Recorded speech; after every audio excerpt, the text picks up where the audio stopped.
Hai, Assalamualaikum warahmatullahi wabarakatuh. Perkenalkan, nama saya Muhammad Rafikin. Di video kali ini saya akan membahas beberapa materi mengenai bahasa Indonesia. Oke, langsung saja. Materi pertama yang saya akan bahas yaitu sejarah, kedudukan, dan fungsi bahasa Indonesia. Yang pertama, sejarah bahasa Indonesia. Sebelum kemerdekaan Indonesia diproklamasikan, bahasa Indonesia merupakan salah satu dialek bahasa Melayu, Malayau. Telah berabad-abad bahasa Melayu dipakai sebagai alat perhubungan antar penduduk Indonesia yang terdiri dari berbagai suku dan bahasa pada masa penjajahan Belanda. Bahasa Melayu juga dipakai sebagai bahasa perhubungan yang luas. Bahkan komunikasi antara pemerintah Belanda dan penduduk Indonesia yang memiliki berbagai macam bahasa juga menggunakan bahasa Melayu.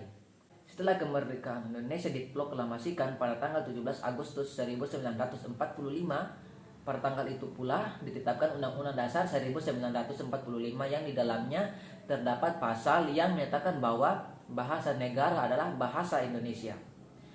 Pernyataan dalam pasal tersebut mengandung konsekuensi bahwa selain menjadi bahasa nasional, bahasa Indonesia juga kedudukan sebagai bahasa negara sehingga dipakai dalam semua urusan yang berkaitan dengan pemerintah dan negara. Yang kedua, kedudukan bahasa Indonesia. Kedudukan bahasa Indonesia berada di atas bahasa-bahasa daerah. Hasil perumusan seminar politik bahasa nasional ini diselenggarakan di Jakarta pada tanggal 25 sampai 28 Februari 1975. Bahasa Indonesia memiliki kedudukan sebagai bahasa nasional dan sebagai bahasa negara. Kedudukan bahasa Indonesia sebagai bahasa nasional dimiliki sejak dikeluarkan Sumpah Pemuda pada tanggal 28 Oktober 1928. Sedangkan kedudukan sebagai bahasa negara dimiliki sejak diresmikannya Undang-Undang Dasar 1945, 18 Agustus 1945 dalam Undang-Undang Dasar 1945. Bab 15 Pasal 36 tercantum bahasa negara ialah bahasa Indonesia. Kedudukan bahasa Indonesia di negara Republik Indonesia selain sebagai bahasa persatuan juga sebagai bahasa negara atau bahasa nasional dan sebagai budaya. Kedudukan bahasa Indonesia sebagai bahasa persatuan maksudnya telah jelas karena fungsi bahasa Indonesia itu sebagai pemersatu suku bangsa yang beraneka ragam yang ada di Indonesia. Bahasa Indonesia telah mampu menyembah fungsinya sebagai sarana komunikasi modern dalam penyelenggaraan kepemerintahan, pendidikan, pembangunan ilmu, teknologi, dan seni. Komunikasi berhubungan pada berbagai kegiatan masyarakat telah memanfaatkan bahasa Indonesia di samping bahasa daerah sebagai wahana dan peranti untuk membangun kesepemahaman dan persepsi yang memungkinkan terjadinya kelancaran pembangunan masyarakat di berbagai bidang. Yang ketiga, fungsi bahasa Indonesia. Adapun fungsi bahasa menurut para ahli terbagi menjadi dua, yaitu menurut buku Arvin 2008 halaman 12, kedudukan bahasa Indonesia sebagai bahasa nasional memiliki fungsi diantaranya yang pertama, lambang kebanggaan kebangsaan di dalam fungsinya sebagai lambang kebanggaan kebangsaan. Bahasa Indonesia mencerminkan nilai-nilai sosial budaya yang mendasari rasa kebangsaan. Lambang identitas nasional bahasa Indonesia. Yang kedua, lambang identitas nasional bahasa Indonesia fungsinya sebagai identitas nasional yang mengarah pada penghargaan terhadap bahasa Indonesia selain bendera dan lambang negara. Yang ketiga, alat perhubungan antar warga, antar daerah, antar budaya, antar Indonesia memiliki peranan yang vital di masyarakat umum dan nasional. Yang keempat, alat pemersatu suku budaya dan bahasanya. Bahasa Indonesia sebagai alat pemersatu suku budaya dan bahasa. Maksudnya, bahasa Indonesia kemungkinan keserasian di antara suku-suku budaya dan bahasa di Nusantara tanpa harus menghilangkan identitas, kesukaan, dan kesetiaan kepada nilai-nilai sosial budaya serta latar belakang bahasa daerah yang bersangkutan. Selanjutnya, sedangkan kedudukan bahasa Indonesia sebagai bahasa negara memiliki fungsi diantaranya. Yang pertama, bahasa resmi kenegaraan. Maksud dari bahasa Indonesia sebagai bahasa resmi kenegaraan bahwa bahasa Indonesia dipakai di 290 proceeding seminar nasional bulan bahasa UNIP 2015 dalam kegiatan-kegiatan resmi kenegaraan seperti upacara, peristiwa dan kegiatan kenegaraan baik dalam bentuk lisan maupun dalam bentuk tulisan.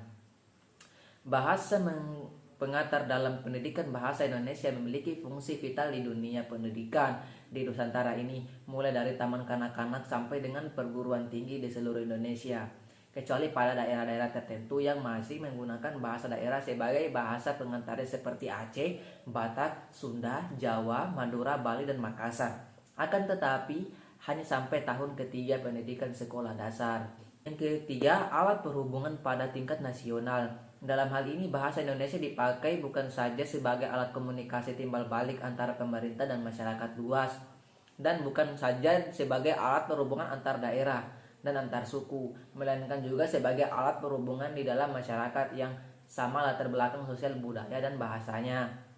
Yang keempat, alat pengembangan kebudayaan, ilmu pengetahuan, dan teknologi. Di dalam hubungan ini bahasa Indonesia adalah satu-satunya alat yang memungkinkan kita membina dan mengembangkan kedudukan nasional sedemikian rupa sehingga bahasa Indonesia memiliki ciri-ciri dan identitas sendiri yang membedakan dengan kebudayaan daerah.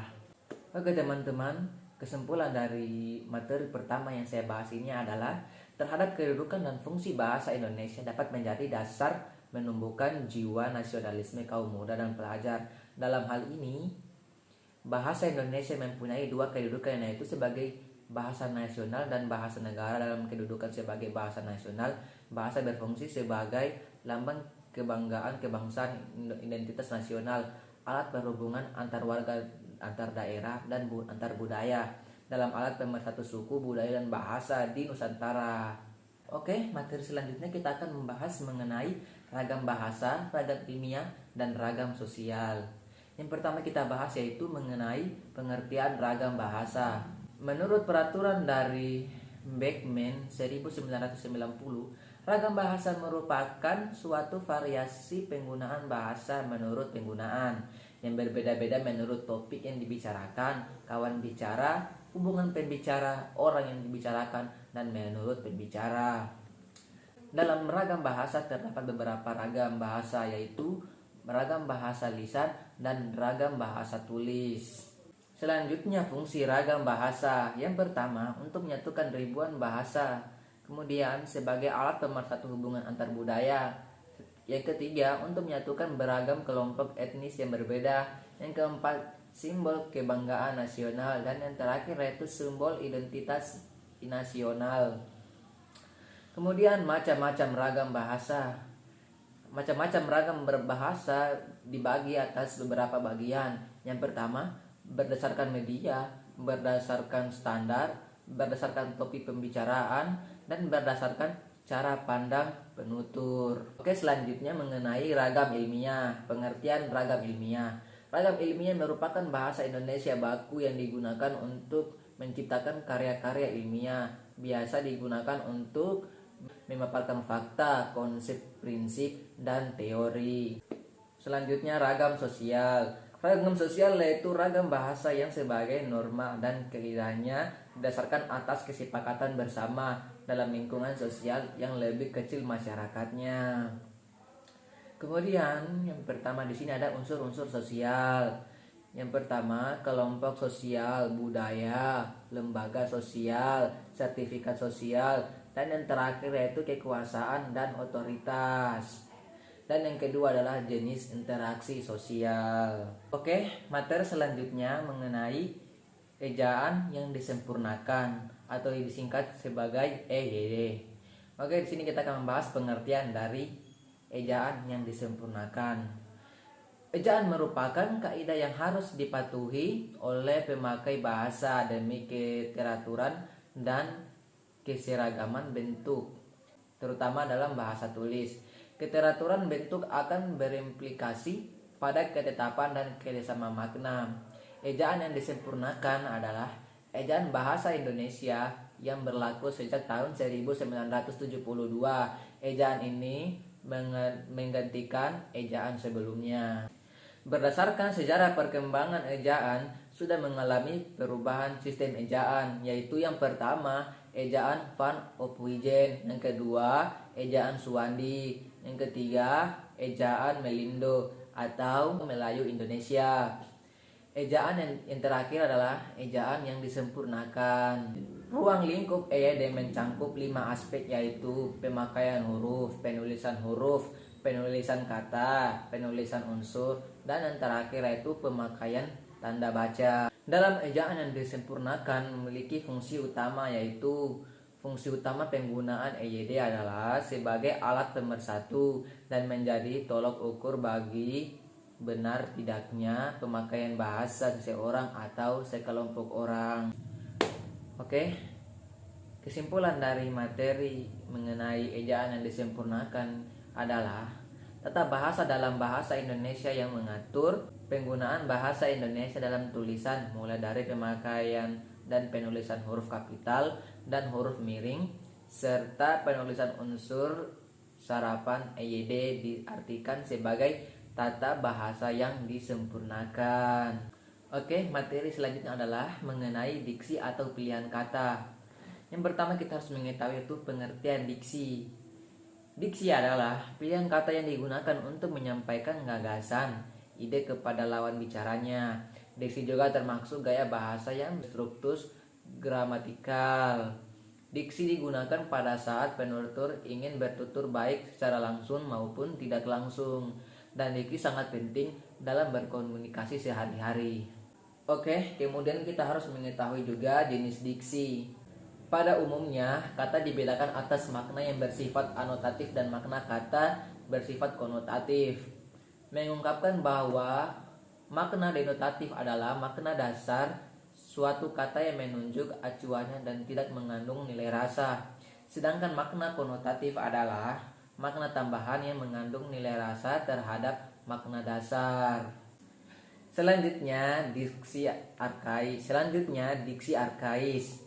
Arti atau arkais berasal dari bahasa Yunani. Artinya adalah dari sebuah masa yang lebih awal dan tidak dipakai lagi, atau sesuatu yang memiliki ciri khas kuna atau antik begitu. Salah satu hal dalam ilmu bahasa yang sudah lama dan tidak digunakan lagi seringkali disebut arkaisme. Definisi arkais yang dipaparkan dalam KBBI ialah sesuatu yang berhubungan dengan masa lalu atau kuno dan tidak lazim dipakai lagi. Begitu teman-teman. Selanjutnya pemakaian diksi dalam karya sastra.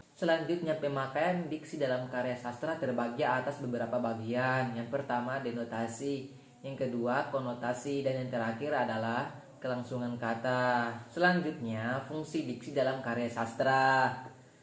Fungsi diksi dalam karya sastra terbagi atas dua bagian. Yang pertama yaitu bahasa dalam karya sastra lebih cenderung bersifat konotatif. Yang kedua, bagian tertentu pada karya sastra maksud menonjolkan adalah memberi suatu penekanan atau bentuk perhatian terhadap peristiwa. Oke, materi selanjutnya adalah pembentukan dan perluasan kalimat. Yang pertama yaitu unsur-unsur pembentukan kalimat.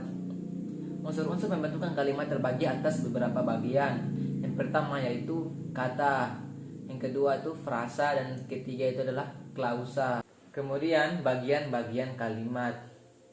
Bagian-bagian kalimat juga terbagi atas beberapa bagian, yaitu yang pertama subjek S merupakan bagian dari kalimat yang menandai pembicaraan atau menjadi pokok pembahasan. Yang kedua adalah predikat yang bertujuan sebagai kalimat yang menandai pembicaraan. Yang ketiga adalah objek. Yang keempat adalah pelengkapan atau pelengkap, dan yang terakhir yaitu keterangan. Kemudian pola-pola kalimat. Pola-pola kalimat juga terbagi atas beberapa bagian. Yang pertama yaitu kalimat berpola SP. Yang kedua yaitu kalimat berpola SPO. Yang ketiga kalimat berpola SPPL, yaitu pelengkap. Dan keempat adalah kalimat berpola SPOPL. Dan yang terakhir adalah kalimat berpola SPK. Kemudian selanjutnya juga macam-macam dan perluasan kalimat. Yang pertama yaitu kalimat tunggal merupakan kalimat yang terdiri dari satu klausa. Yang kedua kalimat menjemuk.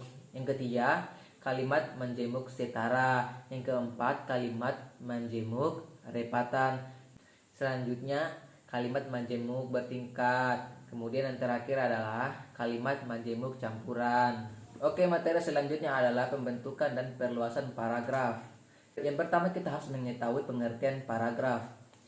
Paragraf adalah rangkaian kalimat yang disusun secara sistematis dan logis sehingga membentuk kesatuan pokok pembahasan. Atau paragraf adalah kesatuan pikiran, suatu kesatuan yang lebih tinggi dan lebih luas dari kalimat dan merupakan himpunan dari kalimat yang bertalian dalam satu rangkaian membentuk gagasan. Selanjutnya, tujuan pembentukan paragraf. Tujuan pembentukan paragraf yaitu memudahkan pengertian dan pemahaman dengan cara menyekat-nyekat ide pokok yang satu dengan ide pokok yang lainnya untuk mengungkapkan suatu ide pokok saja pada setiap paragraf. Kemudian yang kedua, memudahkan pembaca mengikuti uraian penulis secara sistematis dari ide yang lain sehingga pemusatan perhatian dapat dilakukan terhadap setiap ide yang diungkapkan dalam karya tulis. Oke, selanjutnya jenis-jenis paragraf. Jenis-jenis paragraf terbagi atas beberapa bagian. Yang pertama, berdasarkan fungsi dan karangan. Berdasarkan fungsi dan karangan terdapat 3 juga, yaitu paragraf pembuka, paragraf penghubung, dan paragraf penutup. Kemudian yang kedua itu berdasarkan posisi kalimat utama, dan yang ketiga itu berdasarkan sifat isinya. Kemudian struktur paragraf. Struktur paragraf terdiri atas posisi paragraf, batasan paragraf, kegunaan paragraf. Kemudian yang terakhir yaitu syarat-syarat pembentukan paragraf. Syarat-syarat pembentukan paragraf terdiri atas kesatuan, kepaduan, dan yang terakhir adalah kelengkapan. Oke, itulah tadi materi yang saya telah berikan. Apabila ada kekurangan mohon dimaafkan. Dan saya akhiri, wassalamualaikum warahmatullahi wabarakatuh.